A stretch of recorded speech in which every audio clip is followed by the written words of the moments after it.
Laadukas työ perustuu hyvin tehtyyn edeltävään työvaiheeseen.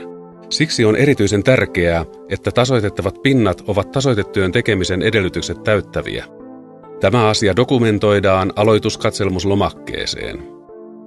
Katselmuksessa varmistutaan siitä, että työkohteen lämpötila on riittävä sekä ilmankosteus on työhön sopiva. Elementtiasennusten suoruus tarkastetaan ja käydään läpi ne kohdat, jotka kuuluvat LTU:n esioikaistavaksi.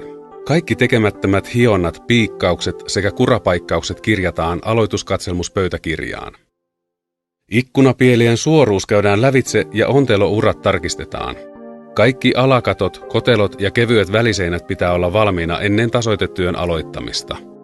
Ammattiylpeydestään huolehtiva tasoitemies ei aloita työtä ennen kuin rakennusliike on tehnyt sille kuuluvat työt. LTU:n tehtäväksi kuuluvat vain alle 10 mm ja alle 2 neliön jäävät esioikaisutyöt.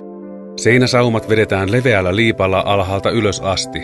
Betonipinnat työstetään kipsillä riittävän tasaiseksi ennen tasoitetyötä. Kaikista tilaajalle kuuluvista töistä kuitataan tunnit mestarin kanssa tehdyn sopimuksen mukaan. Ikkunoiden karmit suojataan huolellisesti.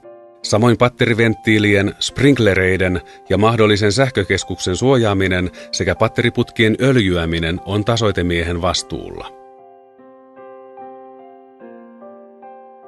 Nauhoituksessa laitetaan kittiä riittävästi nauhan alle.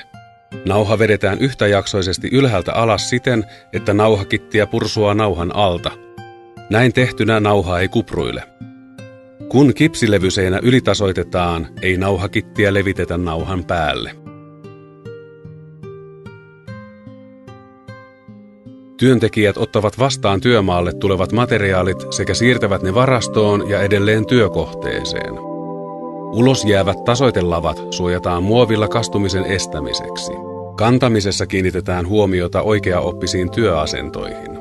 Työntekijät huolehtivat materiaalien riittävyydestä ja ilmoittavat lisätarpeet hyvissä ajoin työnjohtajalle. Tasoitetta sekoitetaan vähintään 5 astiaan ennen työn aloittamista. Jos päivän päätteeksi jää valmista tasoitetta, suojataan se muovilla kuivumisen estämiseksi.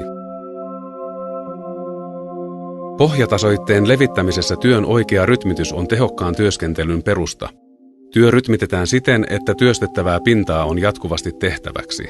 Nauhoitus, hionta ja tasoittaminen jaksotetaan niin, että työparilla on tekemistä tasapuolisesti ja jatkuvasti.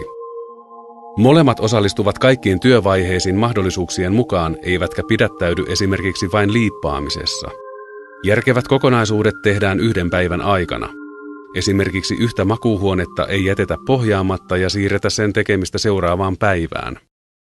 Tiiliseinää tasoitettaessa liipataan poikittain. Pielet ja kulmat tehdään taittaen suoriksi.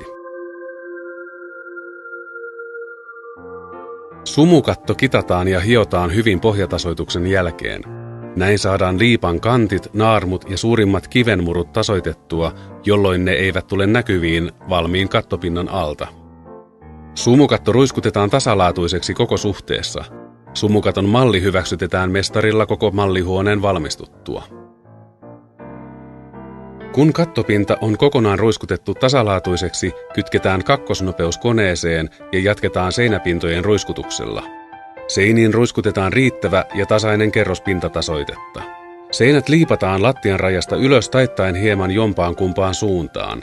Sen jälkeen taitetaan vastakkaiseen suuntaan ja liipataan ylhäältä alas. Valmis tasoitepinta mahtuu 2 mm toleranssiin RYL:n mukaisesti ja on silmälle hyvää katseltavaa.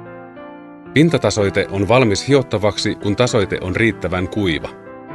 Tasoitemies poistaa putkista tasoitteet ja tarkistaa, että ontelourat ovat suoria ja onteloiden päät auki. Tasoitemies puhdistaa lattiapinnat lastalla. Kun tilaaja ostaa imurointityön LTUlta, tasoitemies suorittaa imuroinnin hionnan jälkeen. Huolella tehty tasoitetyö antaa maalarille kaikki mahdollisuudet onnistua omassa maalaustyössään. Tasoitetyön laadun varmistus voidaan tehdä sisäisenä luovutusmenettelynä kirjallisesti maalarille. Mahdolliset virheet ja puutteet kirjataan pöytäkirjaan. Tasoitemies korjaa työn ennen maalaustyön aloittamista.